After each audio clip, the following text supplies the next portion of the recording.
তোমরা কেবল আমার ইবাদত করো, আমার সাথে কাউকে শিরিক করবে না, তাহলে এই গোটা জমিন আমি তোমাদের জন্য অবনত করে দেব।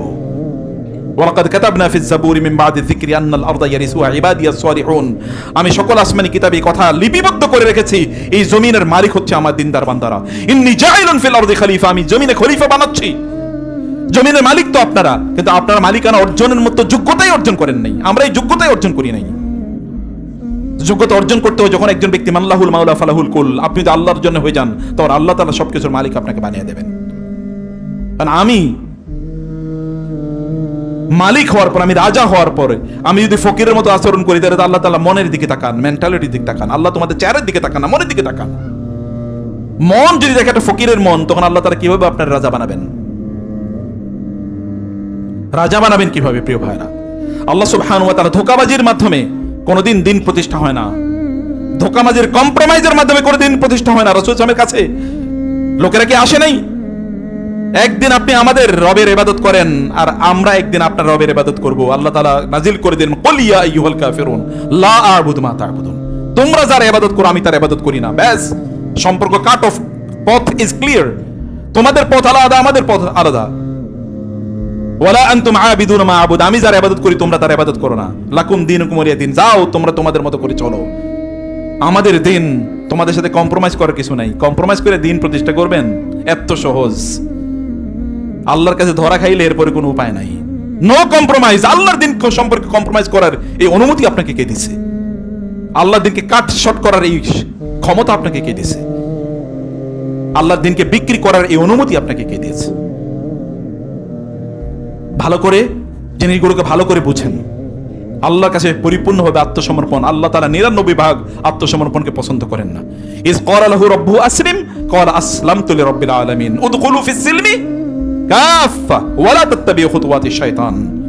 আল্লাহর দ্বীনে, ইসলামে কাফা, সবকিছু থেকে, কাফা এর দুটো অর্থ আছে। কাফা মানে যে সবকিছু থেকে কাট অফ করে, অথবা কাফা মানে একেবারে পরিপূর্ণভাবে সবকিছু থেকে কাট অফ, সবকিছু থেকে। এরপরে ইন্নী ওয়াজ্জাহতু ওয়াজহিয়া লিল্লাযী ফাতারাস সামাওয়াতি ওয়াল আরদা হানিফান ওয়া মা আনা মিনাল মুশরিকিন ওয়া আনা আউওয়ালুল মুসলিমিন ওয়া আনা আউওয়ালুল আবিদিন। ইব্রাহিম আলাইহিস সালাম কি বলছে? আকাশের নক্ষত্র, তারকা, চাঁদ, সূর্যের দিকে তাকিয়ে এগুলোকে রব মনে করেছিলেন প্রথমে। যখন বুঝলেন জানা এগুলো কোনো কিছু না, এগুলো কিছু করতে পারবেন, তখন তিনি বলছেন, না, আমি কেবল আমার সেই রবের দিকে মুখ ফেরালাম যিনি সবকিছুকে সৃষ্টি করেছেন। তার প্রতি আত্মসমর্পণ করেই দেখেন তারপরে কি হয়। তার জন্য নিবেদিত করেই দেখেন তারপরে কি হয়। সবকিছুকে তার জন্য করেন, এভরিথিং যা করবেন, ব্যবসা বাণিজ্য, চাকরি বাকরি, জীবন, ইবাদত, সবকিছু করেন, ব্যবসা বাণিজ্য সহ সব জেনে আমি এটা আল্লাহর জন্য করছি, এবং দেখেন তারপরে কি হয়। তখন আর আপনাকে আর আমাকে শয়তান এসে ধোঁকা দিতে পারবে না, কারণ আমি তো আল্লাহর জন্য করছি। তখন আমাদেরকে সাহায্য করবে ফেরেশতারা, তখন আমাদেরকে সাহায্য করবে আল্লাহ সুবহানাহু ওয়া তাআলার পক্ষ থেকে স্পেশাল ফোর্স। ওয়ালা ইয়ালামু জুনুদা রাব্বিকা ইল্লা হু। আল্লাহর সৈন্যকে এটা আপনি জানেন না, কাকে দিয়ে আল্লাহ তাআলা সাহায্য করবে, নোবডি নোজ, কেউ জানে না। খন্দকের ময়দানে 10,000 সৈন্য নিয়ে কাফেররা গিয়েছে, এবার বাঁচার কোনো উপায় না। কাফেররা জানে এইবার তারে বাঁচাইব কে। সালমান ফারিসি রাদিয়াল্লাহু তাআলা রাসূলকে পরামর্শ দিলেন পরীক্ষা খনন করার জন্য, ডিচ, গর্ত খনন করার জন্য। প্রায় 5 কিলোমিটার মতো গর্ত খনন করে ফেললো। ওরা ওইখানে গিয়ে ব্যাপাচাকে খেয়ে গেছে। এটা কেমনে হইলো? এরকম তো হওয়ার কথা না। তারপরও 10,000 সৈন্য, যে কোনো সময় তারা মক্কায়, মদিনায় তারা ঢুকে যেতে পারে। আর মদিনায় 10,000 সৈন্য ঢুকলে ঘর বাড়িগুলো এমনিতে পায়ের নিচে পড়ে পিষ্ট হয়ে যাবে, মানুষগুলো পায়ের নিচে এমনি পড়ে মারা যাবে। ছোট্ট একটা শহর মদিনা। আল্লাহ সুবহানাহু ওয়া তাআলা ওদেরকে ওইখানে স্ট্যান্ডার্ড করে রাখলেন। ওরা এখানে আটকে গেছে, ভিতরে ঢুকতে পারে না। 15 দিন ওইখানে তারা ছিল। প্রচন্ড কনকনে শীতের সময় হঠাৎ করে আসলো কি ঝড়, তার সাথে বৃষ্টি। ঝড় এবং বৃষ্টিতে এমন হলো যে ওদের হাঁড়ি পাতির গুলো, ওইখানে যে আগুন জ্বলছিল, এগুলো সব তাদের তাঁবুর মধ্যে ঢুকে তাঁবু সব জ্বলে পুড়ে ছাই হয়ে গেল। এর মধ্যে প্রচন্ড কনকনে শীতের মধ্যে আবার হচ্ছে বৃষ্টি। এই বৃষ্টির তাণ্ডবে, ঝড়ের তাণ্ডবে এরা সব এখান থেকে চলে গেল। গত রাতে এখানে 10,000 সৈন্য ছিল, কি পরিমাণ, শত শত তাঁবু। পরের দিন সকালে দেখা গেল এখানে কিচ্ছু নাই। এখানে যে কোনো লোক কোনোদিন ছিল এরকম কোনো অস্তিত্ব পর্যন্ত নাই। যুদ্ধ করেন আল্লাহ তাআলা কি দিয়ে? আল্লাহর যুদ্ধ করার জন্য কি লাগে? কারণ সবকিছু তো ওয়াসাখখারা লাকুম মা ফিস ওয়াল্লাযী ইয়াসজুদু লাহু মান ফিস সামাওয়াতি ওয়া মান ফিল আরদ তাওআ ওয়া কারহা। সবকিছু আল্লাহর অনুগত, সবকিছু তার নির্দেশ ছাড়া কোনো কিছু চলে না। লাহুল হুকমু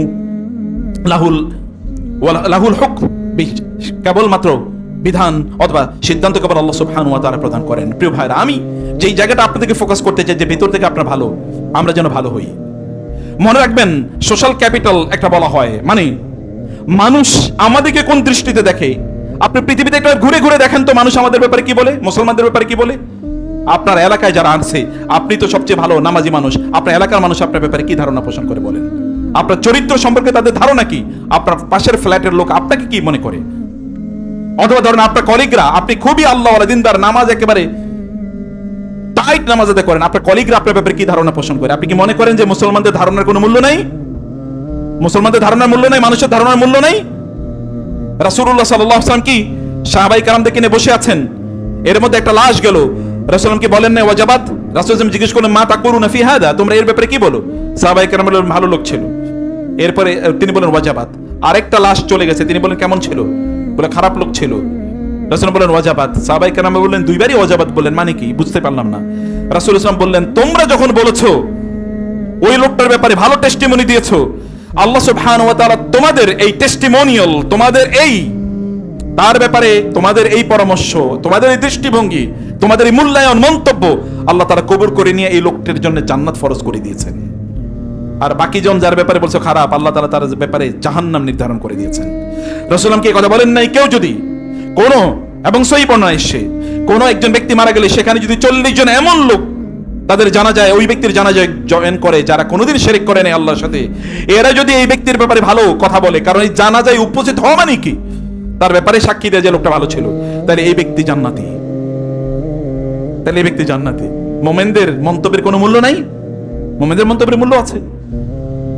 আমরা কেবল জোর করে মুখ দিয়ে অমকে অমক তমকে তমক মুখ দিয়ে সব মানুষের শেষ করে দিতে চাই, অথবা মানুষের জান্নাতি বানিয়ে দিতে চাই, কিন্তু যারা বলি তাদের আখলাক কি, তাদের ব্যাপারে অন্যদের মূল্যায়ন কি, তাদেরকে অন্যরা কি দৃষ্টিতে দেখে, কি দৃষ্টিতে জানে, সত্যি কথা ইন্টারনালি আপনি নিজে আল্লাহর সামনে কিভাবে দাঁড়াবেন? আপনি নিজে আয়নার সামনে দাঁড়িয়ে বলেন তো, আল্লাহ আমি কি সত্যিকার অর্থে তোমার প্রিয়ভাজন হতে পেরেছি? কোনোদিন এরকম জিজ্ঞেস করেছেন?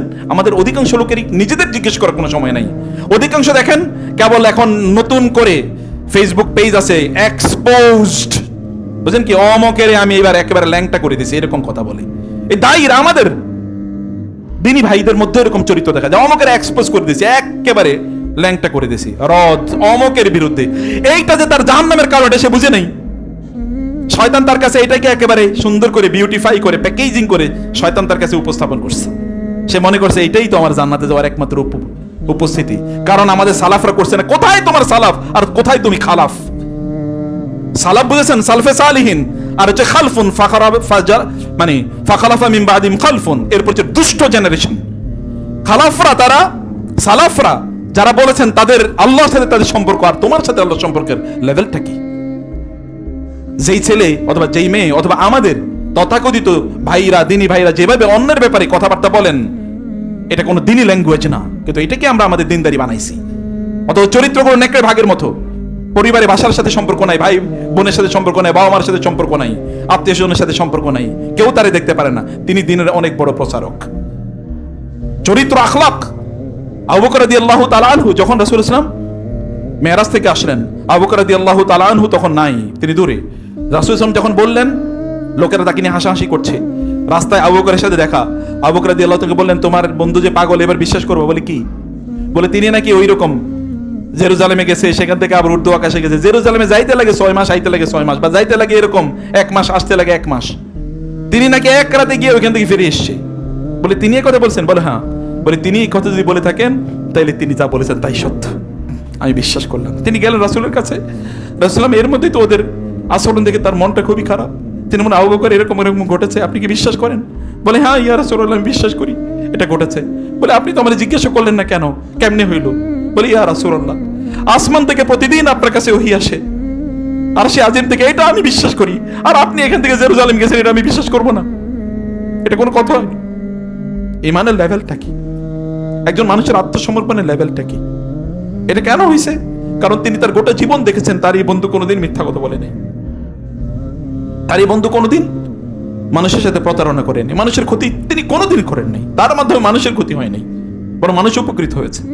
এরকম একটা চরিত্র আমাদের মধ্যে তৈরি করা দরকার না, যে আমি মানুষের জন্য উপকার করব, আমি কারো ক্ষতি করব না, ব্যাস এটা আমার জীবনে মঠো সিদ্ধান্ত। আমি যা বলবো আমি তাই করব। মানুষ আমাকে বিশ্বাস করবে যে এই লোকটা নিরাপদ, এই লোকের মাধ্যমে আমার ক্ষতি হবে না। যে আমরা বলছি, তুমি যে ইউনিভার্সিটিতে পড়ো, কলেজে পড়ো, অথবা তোমরা যে পড়ো, যেখানেই পড়ো না কেন, এখন তো মাদ্রাসায় মেয়েরা একসাথে পড়ে, এটা দুর্ভাগ্য। এই জাতি নষ্ট হওয়ার জন্য আর কি লাগবে? এটাই যথেষ্ট। একটা জাতি ধ্বংস হওয়ার জন্য এতটুকু যথেষ্ট যে মাদ্রাসাগুলোতে এখন ছেলে মেয়েরা একসাথে বসে বসে পড়ে। তোমরা যদি বলো যে আমার চরিত্রকে আমি নির্মল করতে চাই, আমার চরিত্র, এই চরিত্র কোনোদিন কলুষিত করবো না, কোনোদিন হারাম রিলেশন করবো না, হারাম রিলেশন করেছে এখন আমি কাট অফ করবো।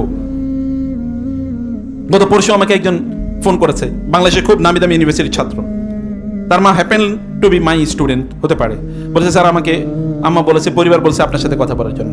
একটা মেয়ের সাথে তার 7 দিন আগে রিলেশন হয়েছে, এখন সেই মেয়ের সাথে সে রিলেশনটা ছেড়ে দিয়েছে, কারণ কোনো একটা জায়গায় কথা কাটাকাটি হয়েছে, অথবা ফ্যামিলি পছন্দ করে না, এই কারণে রিলেশন নষ্ট করে দিয়েছে।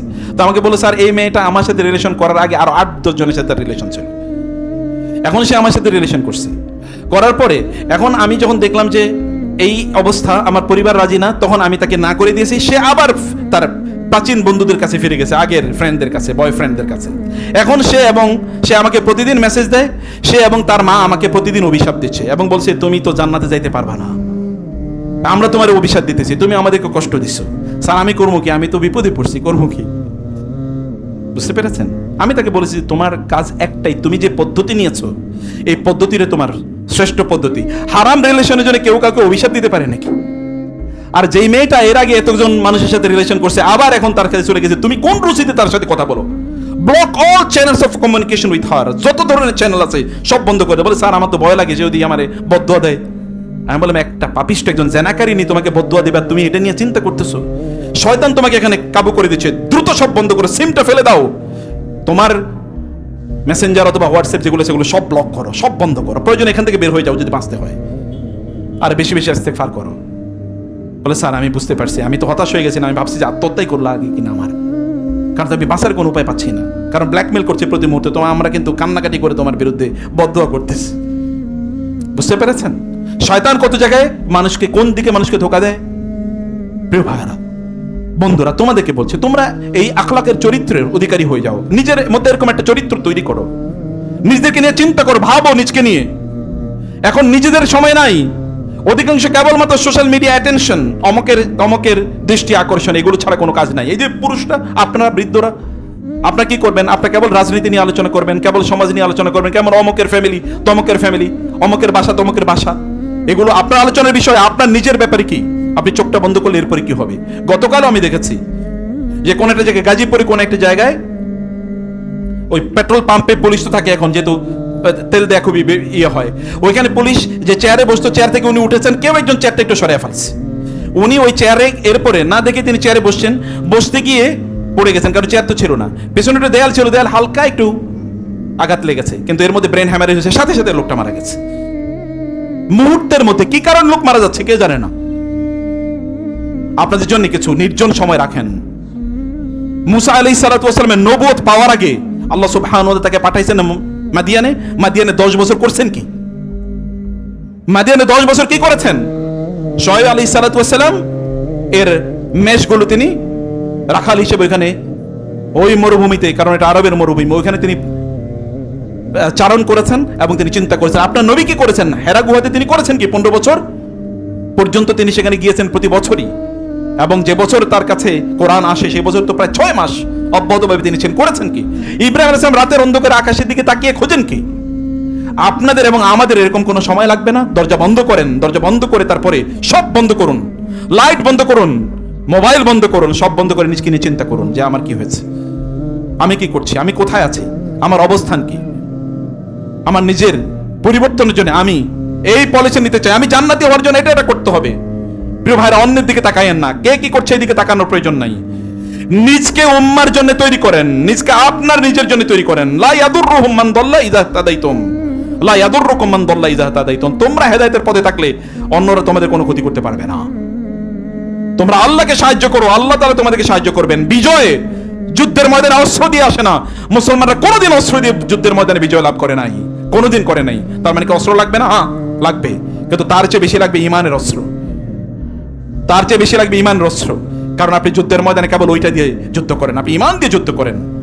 আল-আনা খাফফাফাল্লাহু আলাইকুম ওয়া আলিমা আন্না ফীকুম দুআফা ইন ইয়াকুম মিনকুম 20 সাবিরুনা।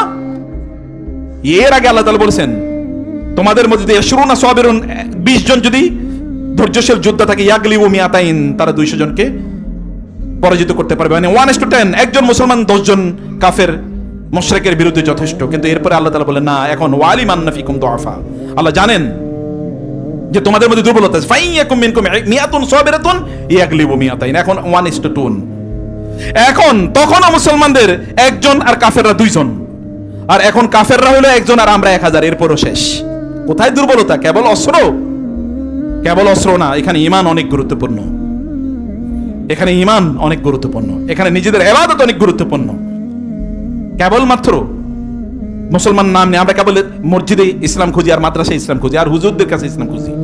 ওই হুজুর কেন এটা করলো, ওই হুজুর, আপনি কি করছেন? আপনার জবাব দিতে নাই আল্লাহর কাছে? উম্মার জন্য আপনাকে জবাবদিহি করতে হবে না? উম্মার আপনি অন্যতম প্রধান সদস্য না? ইয়াং জেনারেশন থেকে উম্মার কোনো কাজে লাগবে না? এরা কি কেবলমাত্র ইহুদি খ্রিস্টানদের মতো জীবন যাপন করবে? অতএব উম্মার জন্য আপনার জ্বলন লাগবে, উম্মার জন্য আপনার কান্না লাগবে, উম্মার জন্য আপনার নিজকে তৈরি করতে হবে এবং আপনার নিজকে জান্নাতি বানাইতে হবে। আপনার জবাবদিহি কেউ করবে না। আপনার নিজকে জান্নাতি বানাতে হবে, আপনার নিজের চরিত্র তৈরি করতে হবে এবং আপনাকে মানুষ যেন সত্যিকার অর্থে আপনার নবীর মতো বলে পরম সত্যবাদী, কোনোদিন মিথ্যা কথা কয় না। আল আমিন, পরম বিশ্বস্ত, কারো কোনো ক্ষতি করে না। তাকে যে দায়িত্ব দেওয়া হয় তিনি সেটা করেন।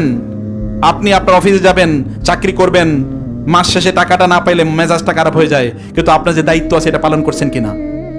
আপনি কেন একজন সবচেয়ে ভালো একজন এমপ্লয়ি হতে পারেন না? আপনি সবচেয়ে ভালো একজন সিটিজেন সমাজে হতে পারেন না? আপনি সমাজের সবচেয়ে দায়িত্বশীল একজন নাগরিক হতে পারেন না? আপনি সমাজের সবচেয়ে ভালো একজন মানুষ হতে পারেন না, যিনি অন্যের বিপদে দৌড়ে যান? আপনি সমাজের সবচেয়ে ভালো একজন ব্যবসায়ী হতে পারেন। লোকেরা বলবে ইনি 5 ওয়াক্ত নামাজ পড়েন মসজিদে গিয়ে, ওনার চেয়ে ভালো ব্যবসায়ী এই জায়গায় একটাও নাই। উনি 2 নম্বর কোনো জিনিস করেন না, বাজার থেকে 2 নম্বর জিনিস আই না, এরপরে আপনি 1 নম্বর বলে বিক্রি করবেন। আপনার ঈমান কই? মান গাশশা ফালাইসা মিন্না, যে ধোঁকাবাজি করে ওরা আমার উম্মতই না। রাসূল তো কিয়ামতের দিন আপনাকে উম্মত হিসেবে স্বীকারই করবেন না, জান্নাতে কোন দিক দিয়ে যাবেন? আল্লাহ সুবহানাহু ওয়া তাআলার হক কেউ লঙ্ঘন করলে আল্লাহ ক্ষমা করে দেবে। মানুষের হক লঙ্ঘন করলে কি হবে? সে হকের সমাধান কে করবে? সে হকের সমাধান কে করবে? অতএব কেবলমাত্র মসজিদেই দিন খোঁজা, মসজিদের বাইরেও আমাদেরকে দিন খোঁজা দরকার, মসজিদের বাইরেও আমাদেরকে দেখতে হবে। প্রিয় ভাইরা, দাওয়া কেবলমাত্র এখন একদল লোক বার হয়েছে, কেবল বক্তা হবে, কেবল ওয়াইজ হবে। দাওয়া কেবলমাত্র ওয়াজের ভাষা না, কেবলমাত্র ল্যাঙ্গুয়েজ শব্দ দিয়ে দাওয়াত দেওয়া হয় না, তার চেয়ে অনেক বেশি দাওয়াত দেওয়া হয় কিসের মাধ্যমে? চরিত্রের মাধ্যমে। আপনি আবু বকর রাদিয়াল্লাহু তাআলা আনহুর মাধ্যমে, কেন সিনিয়র প্রায় আশারে মুবাশশারা প্রায় সবাই, অধিকাংশই তার হাতে ইসলাম গ্রহণ করেছে, ওমর রাদিয়াল্লাহু তাআলা ছাড়া প্রায় সবাই, আব্দুর রহমান ইবনে আউফ, তালহা, জুবায়ের, এমনকি ওসমান ইবনে আফফান রাদিয়াল্লাহু তাআলা আনহু, আলী রাদিয়াল্লাহু রাসূলের হাতে ইসলাম গ্রহণ করেছেন সরাসরি। আর বাকিরাই সবাই আবু বকর হাতে কেন করেছে? কারণ তারা জানতেন আবু বকর আরেকটা মানুষ সমাজে মুহাম্মদ রাসূলুল্লাহ সাল্লাল্লাহু আলাইহি ওয়াসাল্লামের মতো, যিনি কোনোদিন মিথ্যা কথা কয় না, কারোর সাথে চিটিং করেন না, যেখানেই বিপদ সেখানে তিনি দৌড়ে যান। এমনি কি তার হাতে মক্কার সবচেয়ে ভালো মানুষগুলো ইসলাম গ্রহণ করেছে? আবু বকরের প্রভাব রাদিয়াল্লাহু তাআলা আনহু রাসূলুল্লাহ সাল্লাল্লাহু আলাইহি ওয়াসাল্লামের প্রভাবের পর ইসলামের প্রচার এবং প্রতিষ্ঠার ক্ষেত্রে আমরা বৃদ্ধরা একজন আবু বকর কেন হয়ে যাই না? আমরা কেন আমরা একজন আলী রাদিয়াল্লাহু তাআলা, তোমরা যারা যুবক আছো একজন আলীর মতো হও না কেন হতে পারেন না? অথবা যাদের স্কিল আছে তারা কেন একজন খালিদ ইবনে ওয়ালিদের মতো হতে পারেন না, যে যুদ্ধের মধ্যে আমি যেটা ধরছি এটা আমি সেরা, যুদ্ধের মধ্যে এমন কোন যুদ্ধ নাই, প্রায় 100 যুদ্ধ তিনি করেছেন, একটা যুদ্ধে পরাজিত হয় নাই, কি ইসলামের পক্ষে কি ইসলামের বিপক্ষে, যেখানে তিনি যুদ্ধ করেছেন। আপনি কেন এটা অর্জন করেন না? আপনার সময়টা যায় কই? কোথায় আপনার সময় যাচ্ছে? আল্লাহর উপর তাওয়াক্কুল নাই অধিকাংশ লোকেরই। আপনাকে এমন একটা জায়গায়, ঠিক এমন একটা জায়গায় আমাদের প্রত্যেকেরই করা দরকার। আমরা কেবলমাত্র আপনাদের বাচ্চাদেরকে, আমাদের নিজেদেরকে কেবল দিনী জ্ঞান, মানে কেবলমাত্র কোরআন হাদিসের জ্ঞান অর্জন করবে এটা আমি বলি না। আপনি ইঞ্জিনিয়ার হন, কিন্তু এমন হন যে উনি একজন দিনদার আল্লাহওয়ালা ইঞ্জিনিয়ার। এমন একজন ডাক্তার হন যে আল্লাহওয়ালা ডাক্তার। এখন ডাক্তারের কাছে গেলে, আমার নিজের জীবনে এরকম বহু ঘটেছে যে ডাক্তারের কাছে গেছি, অনেক টেস্ট দিয়েছে, ওই টেস্টগুলো যে করছি এটা কোনোদিন খবরও নেয় না। এবং এবার এতেকাফে আমার সাথে কয়েকজন ডাক্তার ছিল মক্কায়, এর মধ্যে সব ডাক্তারের একটা বক্তব্য, তা হলো বালতি টেস্ট নামে একটা টেস্ট আছে। এই টেস্টটা হলো যে আপনি কোথাও গেছেন, ওই ডাক্তার আপনাকে টেস্ট দিয়েছে, আসলে ওই টেস্টগুলো সব বালতিতে ছুঁড়ে ফেলে দেওয়া হয়। আর একটা কমন টেস্টের ওইখানে কি ফরম্যাট দেওয়া থাকে, ওইটা কেবল তুলে দেওয়া হয়, কারণ এই টেস্ট কেউ দেখে না, ওই ডাক্তার নিজেও দেখবে না, উনি এটার উপর নির্ভর করবে না। কিন্তু ওই টেস্টের উপর কি ওই হসপিটালটা বা ক্লিনিকটা চলে, আবার তিনি এখানে 30-40% পান, আবার যে নিয়ে আসে সে আবার 30% পায়। বুঝতে পেরেছেন উম্মার চরিত্র? আপনার চিকিৎসা নেওয়ার জন্য পাশের দেশে যান, অথচ তাদেরকে আপনি প্রতিদিন গালিগালাজ করেন, তারা মূর্তি পূজক, অথচ তার উপর নির্ভর করেন, কিন্তু আপনার হসপিটালগুলোর উপর নির্ভর করতে পারেন না। আপনি যে ওই যে সিঙ্গাপুরে যান, অথবা আপনি ওই যে থাইল্যান্ডে যান, আর অথবা আমেরিকাতে ইত্যাদি আপনি যান, ওদেরকে প্রত্যেকটা সেকেন্ডে গালিগালাজ করেন, কিন্তু ওদের জানেন যে এরা ধোঁকাবাজি করবে না। তাহলে ধোঁকাবাজ কে? ঈমান কার? আল্লাহ রাসূলকে বলেন নাই একজন মুমিন কোনোদিন ধোঁকাবাজি হতে পারে না। আল্লাহু ইয়াশহাদু ইন্নাল মুনাফিকিনা লাকাযিবুন। আল্লাহ সাক্ষী দিচ্ছেন মুনাফিকরা হচ্ছে মিথ্যাবাদী, কারণ ওরা ধোঁকা দেয়। তাহলে আমরা কি, আমাদের চরিত্রটা তাহলে কোন জায়গায় আছে? সেখানেই হোক না কেন প্রিয় ভাই, আপনি যেখানেই করেন, যে জায়গায় আপনি করেন, রাসূল ইসলাম 7ম হিজরিতে হেরাক্লিয়াসের সাথে আবু সুফিয়ানের যখন সাক্ষাৎ, 7ম হিজরি, অলরেডি ইসলামের প্রচারের 20 বছর সময় চলে গেছে, এবং যুদ্ধগুলোতে কাফের মুশরিকরা মক্কার কুরাইশে তাদের নেতৃবৃন্দ থেকে সবাইকে হারাইছে। নেতা কেবল একজন বাকি আছে, সে হচ্ছে আবু সুফিয়ান রাদিয়াল্লাহু তাআলা আনহু। তার সাথে তৎকালীন রোমান সম্রাট, এখন আমেরিকার সম্রাটের মতো, আমেরিকার প্রেসিডেন্টের মতো, রোমান সম্রাটের সাক্ষাৎ, অথবা ইউরোপিয়ান ইউনিয়নের শক্তির মতো তার সাথে সাক্ষাতের পর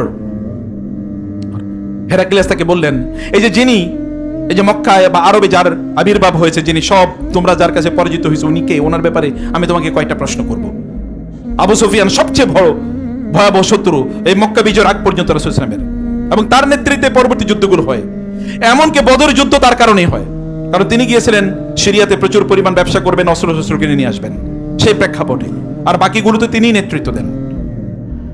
সেই আবু সুফিয়ানকে যখন হেরাক্লিয়াস 11টি প্রশ্ন করেন, তোমাদের একটা প্রশ্ন ছিল যে তিনি কি মিথ্যা কথা বলেন, আরেকটা প্রশ্ন যে তিনি কি কোনোদিন ওয়াদা ভঙ্গ করেছেন। আবু সুফিয়ান অকপটে বলেছে তিনি জীবনে কোনোদিন মিথ্যা বলেন নাই, কোনোদিন ওয়াদা ভঙ্গ করেন নাই। আপনার শত্রুরা, বন্ধুরাই তো এই কথা বলবেন আমাদের ব্যাপারে। আপনি বলেন তো বুকে হাত দিয়ে, আপনার সবচেয়ে কঠিন বন্ধু, এই বন্ধু আপনার ব্যাপারে বলবে না ওর চরিত্রটা খুবই ভালো। দেখেন না পিছনে যায় কি কয়। শত্রুদের কথা বাদই দিলাম প্রিয় ভাইরা। কেন কেন এটা হবে? কেন এটা হবে? কেবল কোরআন তেলাওয়াত করে জান্নাতুল ফেরদৌসে যাওয়া যায়? যদি এটাই হইতো তাইলে রাসূলের পেছনে যারা নামাজ পড়ছে ওরা মুনাফিকদের সর্দার হইতো না। ওদের কি জুব্বা ছোট ছিল নাকি আপনার মনে হয়? ওদের কি দাড়ি ছোট ছিল যে দাড়ি শেভ করছে? ওই তো দাড়ি তো তখন মুশরিকরা শেভ করতো। অতএব এটা তো চিন্তাও করা যায় না, চিন্তাও করা যায় না। নামাজে জামাতেই নামাজ আদায় করতো, কিন্তু তারপরে দেখেন না, ইন্নাল মুনাফিকিনা ফিদ দারকিল আসফালি মিনান নার, মুনাফিকরা জাহান্নামের সবচেয়ে নিম্নতম জায়গায়। তার লাস্ট যে কথাটা আমি বলতে চাই, দেখেন ওমর রাদিয়াল্লাহু তাআলা আনহু, ওই যে এক গোয়ালিনী রাতের অন্ধকারে দুধের সাথে পানি মিশিয়ে তারপরে দুধ বিক্রি করবে। ওমর রাদিয়াল্লাহু তাআলা রাতের অন্ধকারে শুনলেন গোয়ালিনী তার মেয়েকে বলছে একটু দুধের সাথে পানি মিশাও, তারপরে দুধ বিক্রি করবা। গোয়ালিনী মেয়ে বলেছে, মা আমিরুল মুমিনিন নিষেধ করছে না পানির সাথে দুধ মেশানো যাবে না? তিনি বলেন, আমিরুল মুমিনিন কই আর আমরা কই? এত রাতের অন্ধকারে উনি কই? উনি কি আমাদেরকে শুনেন নাকি? তিনি বলছেন, আমিরুল মুমিনিন শুনেন নাই বটে, আমিরুল মুমিনের রব কি শুনেন নাই? এই যে ইয়াং পোলাপাইন, ভালো করে শুনো তোমরা, আমিরুল মুমিনিন শুনেন নাই কি? তার রব কি শুনেন নাই? কোত্থেকে এই চেতনা আইছে? ওমর রাদিয়াল্লাহু শুনলেন, সত্যি একটা হীরা পাইছি। পরের দিন সকালে তিনি তাদেরকে ডাকলেন, ডেকে বলেন, কি হয়েছে, তোমরা এরকম করলা কেন? তখন মেয়ের মা বললেন, আমার স্বামী মারা গেছে, আমি বিধবা, সংসার চালাইতে পারি না, এই কারণে বলছি একটু দুধই বেশি, আর কিচ্ছু নাই, একটু বিক্রি করে যেন আমরা থাকতে পারি। ওমর রাদিয়াল্লাহু মাথাটা নিচের দিকে চলে গেল, আমি কেমন দায়িত্বশীল যে আমার এখানে একজন বিধবা তার দুধ এর সাথে পানি মিশিয়ে তারপরে বেইসা তারপরে তার সংসার চালানো লাগে, আমি কেমন মানুষ? তিনি তাদেরকে বললেন, যান আপনারা যান, দায়িত্ব তো আমার, ব্যর্থতা তো আমার। তিনি তাদের জন্য অফুরন্ত খাবার পাঠিয়ে দিলেন। আর আমাদের জনপ্রতিনিধির চরিত্র কি? জনপ্রতিনিধিরা শুনেন, আমাদের জনপ্রতিনিধির চরিত্র আর এখানকার জনপ্রতিনিধি কি করছেন? তিনি বলছেন, ব্লেম তো আমার, তো এটা তো আমার সমস্যা। তিনি খাবার পাঠিয়ে দিলেন, তার ছেলেদেরকে ডাকলেন, ডেকে বলেন, আমি একটা মেয়েকে তোমাদের সামনে উপস্থাপন করতে চাই। মেয়েটা হীরা, গোয়ালিনীর মেয়ে, কিন্তু হীরা, তোমরা কে বিয়ে করবা? ছেলেদের মধ্যে অধিকাংশ যারা বিয়ে করেছে তারা বলছে না। একজন বলেন, ইয়া আমিরুল মুমিনিন, আমি বিয়ে করব। এবং জানেন এই যে মেয়েটা, এই যে মেয়েটা, যে গোয়ালিনের মেয়ে, এই গোয়ালিনের মেয়ের নাতি হয়েছে পরবর্তী থেকে, নাতি হয়েছে পরবর্তী ওমর ইবনে আব্দুল আজিজ রাদিয়াল্লাহু তাআলা আনহু, যাকে পঞ্চম খলিফা বলে মুসলমান সুন্নিরা আমরা। একটা ওমর ইবনে আব্দুল আজিজ যেদিন মারা গিয়েছে, ইমাম জুহরি রাহমাতুল্লাহ বলেছেন, হঠাৎ করে দেখলাম সব স্তব্ধ, পাখিগুলো পর্যন্ত আওয়াজ করছে না, মনে হচ্ছে যেন বাতাস বন্ধ হয়ে গেছে, মনে হচ্ছে যেন গাছের পাতা নড়ে না। আমি ভাবলাম পৃথিবীতে কিছু একটা ঘটছে, এমনি এরকম হওয়ার কথা না। পরে শুনলাম যে ওমর ইবনে আব্দুল আজিজ মারা গেছে। একজন মানুষের লেভেলটা কোথায় গিয়ে পৌঁছল? এটা হয়, এটা কেবলমাত্র, এটা ব্লাড, এটা রক্ত। আপনি হয়তো বা একটা ভালো কাজ করে গেছেন, আপনার পরবর্তী নাতি পুতিদের মধ্যে এর প্রভাব কি আপনি পাবেন, সেখানে গিয়ে এরকম প্রভাব তৈরি। আমি সেই জন্য বলছি ভাইয়ের, কেবলমাত্র ব্লেম দিয়েন না মানুষের, অমকের কারণে এটা হচ্ছে, তমকের কারণে এটা হচ্ছে। Please stop it. উম্মাহ শেষ হয়ে যাচ্ছে। এক দল তথাকথিত কেবলমাত্র আমি কনফার্ম জান্নাতি, উভয় সব জায়গায় এই জাতীয় চরিত্র মানুষের কাছে। আর এটা সোশ্যাল মিডিয়া ভর্তি, এরা এদিকে তাকায়েন না, বন্ধ করে দেন। আল্লাহর কসম করে বলছে এখানে দাঁড়িয়ে, যে সোশ্যাল মিডিয়াতে আমাদের দাওয়াতি কাজে না করতে, তাহলে আমি কবে যেটা বন্ধ করে দিতাম। গত পরশু দেখেছি শেখ সালেহ আল ফাউজান, সৌদি আরবের জ্ঞান মুফতি এখন, উনি সোশ্যাল মিডিয়া থেকে সবকিছু থেকে তার নিজকে উইথড্র করছে, এবং কি তার অনুসারীকে বলছে সোশ্যাল মিডিয়া থেকে আমার সব কন্টেন্ট বাদ দাও, যা আছে সব বন্ধ করে দাও। ওই লেভেলের মুত্তাকি মানুষগুলোর কারণে এখনো দুনিয়া আছে, এইরকম মানুষগুলোর কারণে এখনো আছে। আপনারা কমপক্ষে এগুলো থেকে বাদ দিয়ে নিজেদের প্রতি আত্মনিবেদন করেন, নিজেদের মধ্যে উম্মার একটা চরিত্র লালন করেন, যে আমি আমার এটা দিয়ে আমি উম্মার অ্যাম্বাসেডর হতে চাই, আমি উম্মার জন্য আমার নিজকে দেখাতে চাই, উম্মার জন্য আমি এতটুকু সার্ভিস দিতে চাই। নিজের এবং নিজের পরিবার এরকম কিছু একটা তৈরি করেন। আল্লাহ সুবহানাহু ওয়া তাআলা আমাদেরকে সত্যিকার অর্থে মসজিদে না, কেবল মসজিদের বাইরেও সত্যিকার অর্থে মুসলমান হওয়ার তৌফিক দান করুন। কেবল মসজিদে আমরা ভালো মানুষ এরকম না, আমরা কেবল কথার সময় ভালো মানুষ এরকম যেন না হয়, বরং আমরা এর বাইরে যা আমরা বলি না সেটাও যেন আমাদের চরিত্রে থাকে, আর যা আমরা বলি সেটা যেন আমাদের চরিত্র আরো বেশি থাকে, এবং আমাদের পাবলিক ফেসের চেয়ে আমাদের প্রাইভেট ফেস যেন আরো অনেক উন্নত হয়। আমাদের মানুষের সামনে যে চেহারা, মানুষের বাইরে সে চেহারাটা যেন আরো উন্নত হয়। আল্লাহ তাআলা সেই তৌফিক দান করুন। রাতের একটা অংশ আল্লাহর জন্য বরাদ্দ করে নেন প্লিজ, বাঁচতে হলে রাতের একটা অংশ বরাদ্দ করে নেন। রাতে যদি আপনারা জাগতে পারেন, তাহলে উম্মাহ কোনোদিন পরাজিত হবে না, কোনোদিন পরাজিত হবে না। সালাউদ্দিন আইয়ুবী রাহিমাহুল্লাহ রাতের বেলা তাদেরকে দিয়ে নামাজ পড়িয়েছেন, তাহাজ্জুদের নামাজ। সকালবেলা যখন আক্রমণ করছে, তখন খ্রিস্টানরা ক্রুসেডাররা তার সামনেই দাঁড়াইতে পারে নাই, কারণ শক্তি নিয়েছেন আল্লাহ তাআলা, শক্তি আল্লাহ তাআলার পক্ষ থেকে। ওমা তৌফিক ইল্লা বিল্লাহ, আলাইহি তাওয়াক্কালতু ওয়া ইলাইহি উনীব। এটা ঈমানদারদের কথা। আল্লাহ সুবহানাহু ওয়া তাআলা আমাদেরকে তার দিন ভালো করে বুঝার এবং চরিত্রে লালন করার তৌফিক দান করুন।